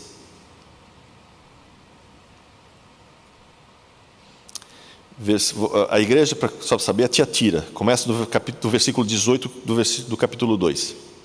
Tá? E aqui, gente, é Jesus ressurreto, Rei dos Reis. Não é o Jesus da Santa Ceia, onde João estava com a cabecinha no seio de Jesus. Porque quando João vê esse Jesus de Apocalipse, é só ler o texto, ele cai como que morto. É interessante você pensar isso, porque é o mesmo João que quando estava Jesus no meio deles, né, estava lá, chegado, meu chegado. Ele me ama mais do que os outros. É loucura dele, obviamente. Mas, sabe, abraçado. Quando ele vê esse Jesus, ele não diz assim, ô, meu amigo, meu querido, e vem abraçar. Não, ele cai como morto, ele tem um choque de realidade. Ele tem um choque de quem ele é e de quem Jesus é. É outra visão. Sabe o que eu acho às vezes? Nós transformamos... Não nós, né? A PV não fez isso, mas eu vi uma pregação uma vez. Eu não vou citar o nome da igreja, que foi muito chato, mas... Cara, foi engraçado porque... as pessoas parecem que não leem o texto, né? Eu vi o pregador falando assim, não, porque eu trato Jesus como meu parça, entendeu? Então, eu não chamo Jesus de Jesus, eu chamo de ele deu um nome lá, do tipo, sei lá, Zezinho, um negócio doido assim. Não, porque nós somos tão íntimos que eu chamo Jesus de Zezinho, assim, é meu, sabe, um negócio... Eu disse, cara, ele não sabe com quem está falando. Tudo bem, ele é nosso paizinho, tudo bem, ele é... Mas você não é mais menino, você não é um bebê, né? Você cresceu. Se você conhece quem Jesus é, ele tanto é esse amor todo que você conhece, mas ele também é juiz, lembra? Porque ele veio na primeira vez como Salvador, veio para apresentar o amor de Deus, mas na segunda ele vem como juiz. Por isso que o texto, Paulo vai falar, desenvolvei a vossa salvação com temor e tremor. Eu vou dar uma aliviada. Desenvolver a vossa salvação com respeito, não vou botar medo no temor, mas quando ele fala tremor, é com medo também. Não dá para fugir, não dá para pegar e dizer, não, temor aqui é só respeito, tal, mas ele botou tremor do lado. A tua salvação é desenvolvida com respeito e medo, em certo sentido. E não é medo dele, é medo do que você pode fazer para cair do lado errado. Por isso que considerai, pois, a bondade e a severidade do Senhor. Bondade, se permanecerdes nela. Do contrário, tu também vai ser cortado. Então, né, temor e tremor. E o Jesus que aparece aqui, não é o Jesus paz e amor que você vê em muitas igrejas. Porque o Jesus que aparece aqui fala assim, olha, no versículo 20, tenho, porém, contra ti o tolerares essa mulher, Jezabel, que a si mesma se declara profetisa, e ela não somente ensina, ela tem autoridade no meio da igreja, ela não somente ensina, mas ainda seduz os meus servos a praticarem prostituição. O que é praticar prostituição? São dois níveis de prostituição, porque é praticar prostituição e comerem coisas aos ídolos. São duas formas. Uma pode ser imoralidade sexual, carnal mesmo, e prostituição também é servir outros deuses, que também é uma forma de prostituição, né? É uma prostituição espiritual, quando você bota outra coisa no lugar de Deus. De certa forma é isso que ela está fazendo, né? E aí ele fala assim, dei-lhe tempo para que se arrependesse. Está aqui a manifestação do Deus de amor. Dei-lhe tempo para que ela se arrependesse. E aqui eu aprendo uma outra coisa. A longanimidade dele não é eterna, infinita, como as pessoas pensam. Tem prazo. Ele fala, dei tempo. Mas ela não quer. Ela não quer se arrepender. Aí o que ele vai fazer? Eu vou botar ela de cama. E vou colocar em grande tribulação todos que com ela adulteram. Ou seja, todos que com ela participam desse ensino, coadunam desse ensino, né?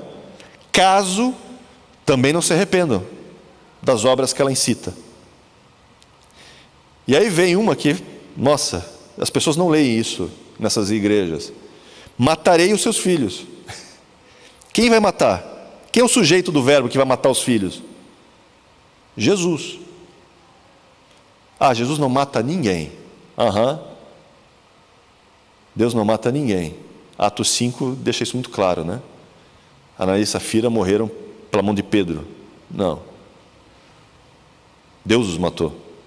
E o que ele está falando aqui? Olha, vou matar os filhos dela. Inclusive, todas as igrejas, com isso, todas as igrejas vão conhecer que eu sou aquele que sonda mentes e corações e dou a cada um segundo as suas obras. Digo, todavia, a vós outros, os demais, e a tantos quantos não têm essa doutrina, e que não conheceram, como eles dizem, as coisas profundas de Satanás, que outra carga não jogarei sobre vós. Tão somente conservais o que tende até que eu venha. Então você vê o seguinte: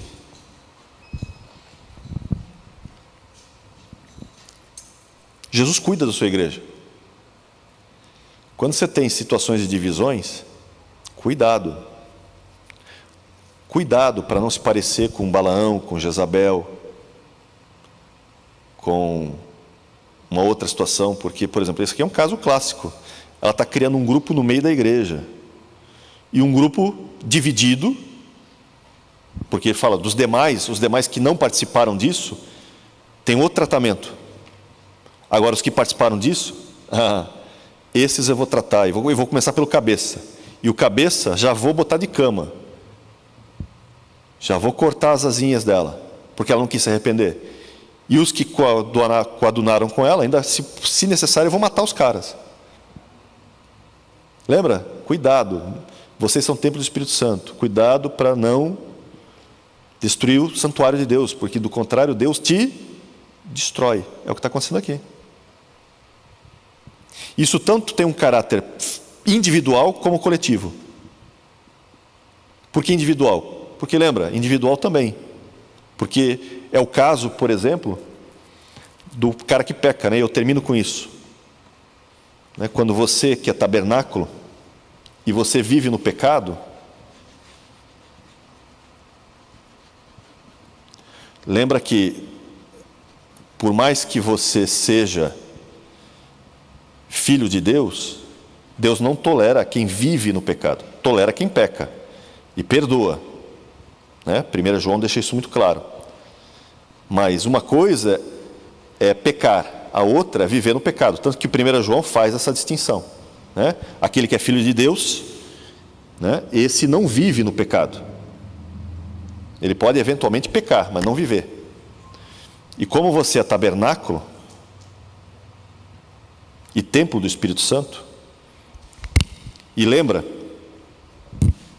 você tem isso aqui que é novo, tua alma e teu espírito. E o corpo, as coisas do corpo, você teria que matar, sacrificar no altar. Agora, se você começar a viver no pecado, você vai maculando corpo, alma e espírito.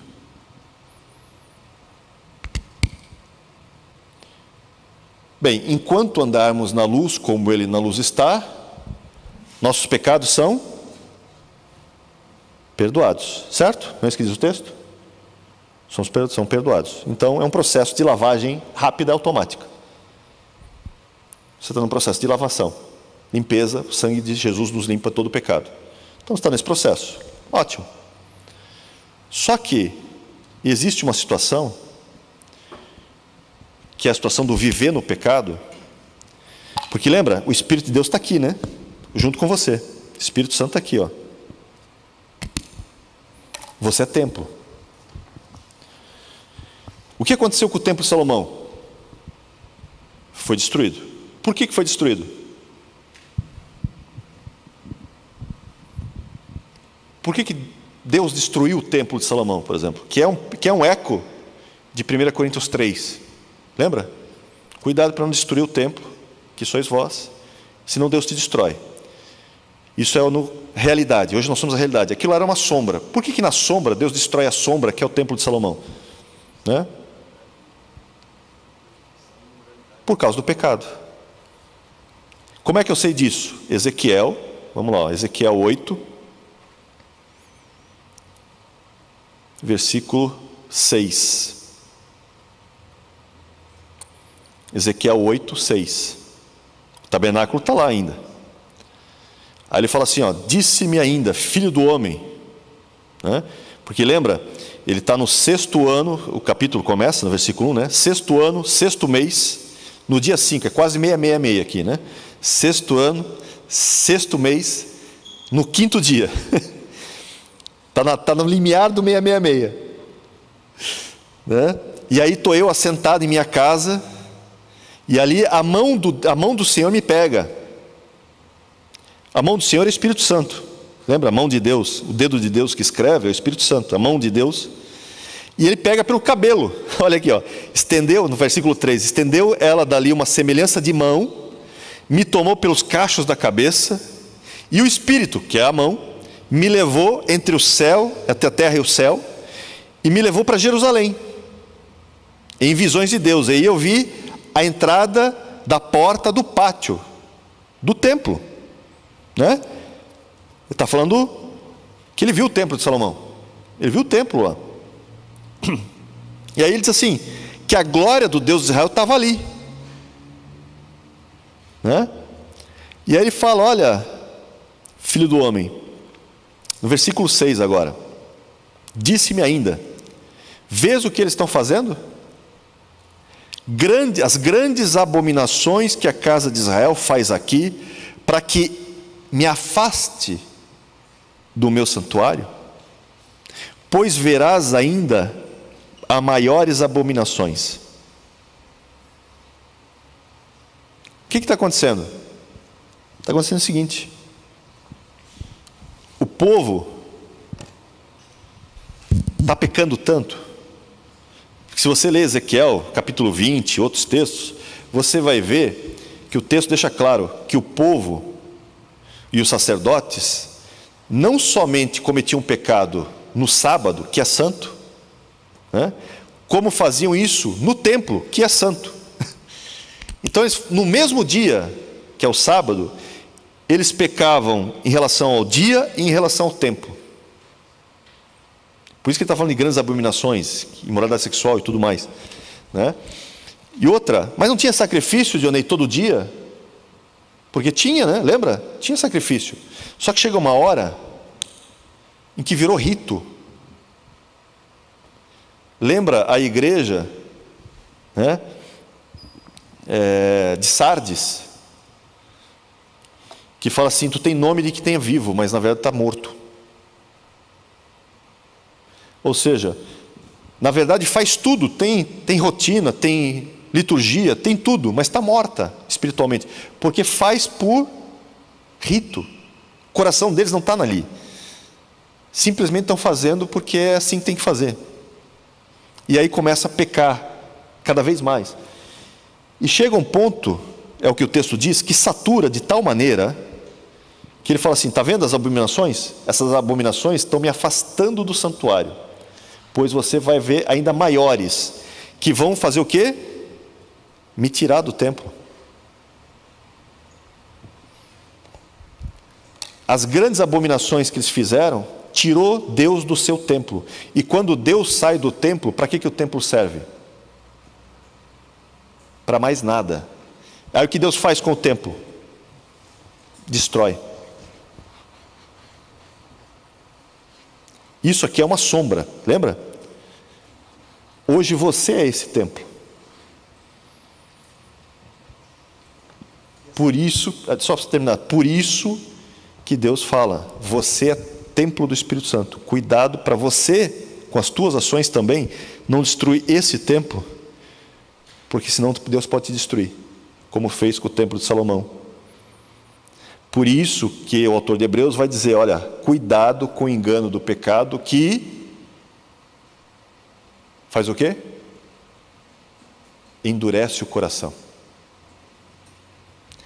O problema do pecado foi resolvido? Foi. Mas eu posso ainda cair no engano do pecado e começar a ter uma vida no pecado a ponto de simplesmente eu ser o quê? Destruído por ele. Pode falar. Enquanto a presença estava ali no templo, do lado de fora a cidade estava cercada. Só que ninguém destruía.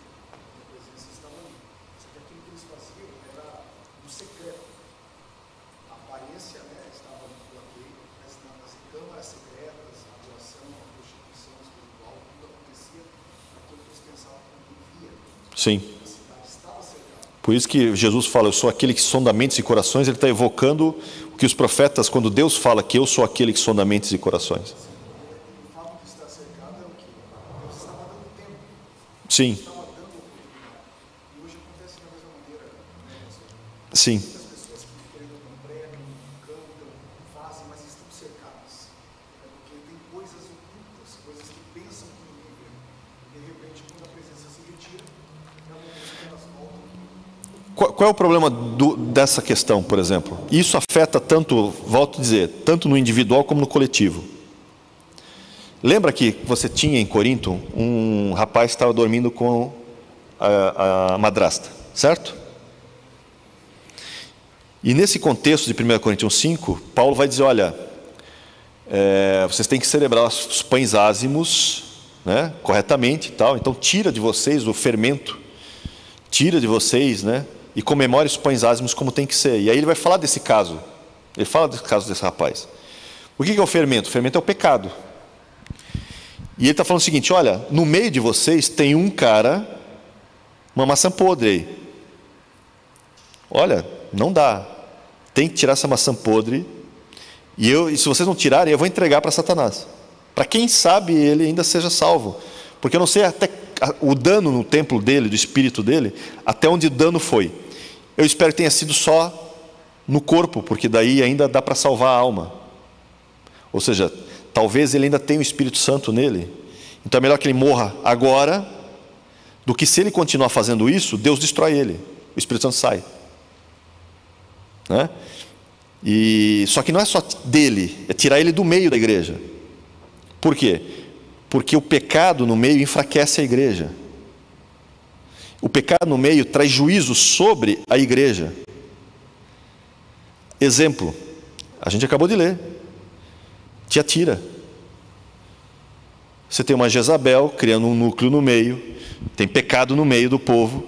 A igreja, direto ou indiretamente, vai sofrer isso. Tem o resto ali que não vai, ele não vai botar mais carga. Lembra? O que ele fala? Eu vou lidar com eles, eu vou matar os filhos. É Jesus que vai tratar, né? Vai botar ela de cama, vai matar os filhos, vai dar tempo para que eles se arrependerem ainda, tal. Mas se eles não se arrependerem, ele diz assim, vou acabar com eles também. Mas o remanescente, esses que fiquem fiéis, permaneçam fiéis, e eu não vou botar sobre eles mais uma carga, porque já tem carga sobre eles por causa disso. Já está vindo sobre eles uma certa pressão por causa disso. Então eu tenho que tirar do meio, não vou botar mais carga, mas se tiver pecado no meio da igreja, eu estou legalizando ações de juízo. E é um problema. É um problema. Isso acontece tanto no nível individual quanto espiritual, como coletivo, desculpa. Individual como coletivo. E tem causas para isso. Por isso, a função do pastor é o quê? É acabar com os lobos e cuidar das ovelhas. Por isso que você vê as mesmas coisas que acontecem aqui em Tiatira, em Pérgamo também tem problemas do mesmo tipo, que são os nicolaítas, por exemplo. Você vai ter isso em Éfeso também, né? Você tem Balaão em outras igrejas, ou seja, tem que cuidar.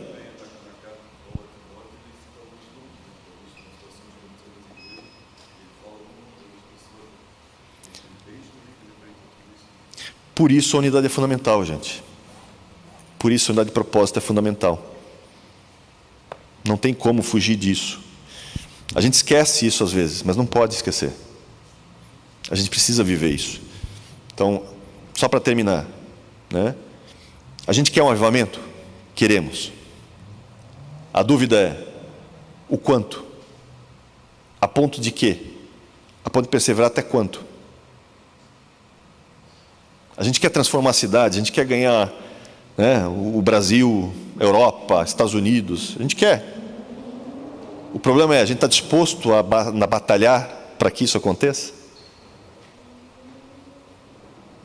E às vezes a gente foca demais em metas grandes e esquecemos das metas pequenas. E às vezes o que mata para que as grandes não aconteçam, as pequenas que a gente acaba não fazendo. Porque a gente erra no pequeno, como é que vai acertar no grande? Não tem jeito. Tem que começar pequeno. E a mesma coisa, a gente quer um grupo maior, né? Hoje a gente está na proporção de 5 para 20, de 20 para 1, e a gente quer chegar na proporção de 100 para 1, vamos ter que ter mais unidade, vai ter que ter mais gente. Infelizmente, não temos isso hoje.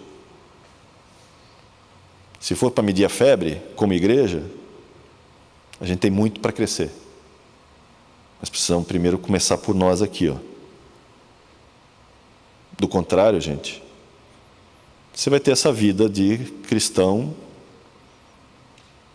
toda semana, passa semana, vem semana, e às vezes o que poderia acontecer em um mês, um ano, vai levar 5, 10 anos para acontecer. Não é que não vai acontecer, pode acontecer, só vai levar mais tempo. Lembra? A gente fez aqui.